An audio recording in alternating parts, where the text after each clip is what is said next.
ақпан Мұқағали Мақатаевтың туылған күні. Яғни биыл Мұқағали Мақатаев 93 жасқа толып жатыр екен. Ал енді осы кітапханадан біз Мұқағали Мақатаевтың Аманат деген кітабымен бүгін танысатын боламыз. Өмір маған үйретті. Мұқағали Мақатаев өмір маған үйретті жыламауды, қиын сәтте сүрініп құламауды, жақсы досты қадірлеп, адал болып, жаман достың жағдайын сұрамауды.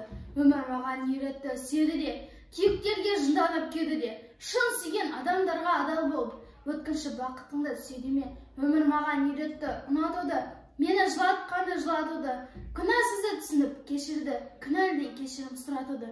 Өмір маған үйретті, сабыр берді, сезім, сенім, үмітпен төзім берді, бәрін берді бұл өмір, бәрін берді, енді міне қайтарар кезім келді.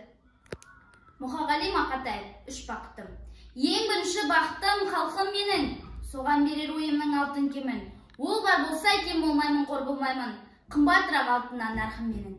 Ал екінші бақытым тілім менің, тас жүректі тілімнен түңілмедім.